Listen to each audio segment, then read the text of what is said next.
मुलासाठी उमेदवारी मागणं गैर नाही असं विधानमंत्री गुलाबराव पाटील यांनी केलंय। जळगावच्या विधान परिषदेच्या जागेसाठी शिवसेना आग्रही आहे। यावर इतर आमदारांना किंवा मी आपल्या मुलासाठी उमेदवारी मागणं गैर नसल्याचं पाटील म्हणाले। जळगावची विधान परिषदेची जागा शिवसेनेला मिळावी यावर जिल्ह्यातील शिवसेनेचे आमदार मंत्री ठाम आहेत। त्यामुळे आता ही उमेदवारी कुणाला मिळणार हे पाहणं देखील महत्त्वाचं ठरणार आहे। तर जळगावची जागा कुणाला मिळणार याकडे लक्ष असणार आहे, कारण गुलाबराव पाटील देखील आपल्या मुलासाठी या जागेवर आग्रही दिसतात।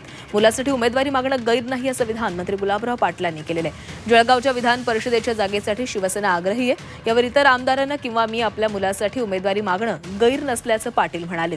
जळगावची विधान परिषदेची जागा शिवसेनेला मिळावी यावर जिल्ह्यातील शिवसेनेचे आमदार मंत्री ठाम आहेत।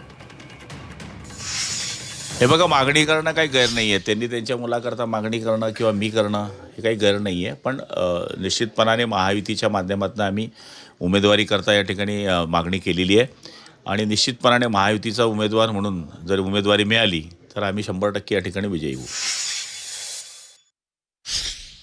बघा, जागा कुणाच्या मुलासाठी मागतायत, काय मागतायत, परंतु जागा सुटल्या पाहिजेत हा आग्रह गुलाबराव पाटलांनी पण केलेला आहे आणि प्रतापराव जाधवांनी पण केलेला आहे। जागा सुटणं हा आमच्यासाठी महत्त्वाचा विषय आहे। कुणाला तिकीट द्यायचं याचा निर्णय एकनाथ शिंदे साहेब घेतात।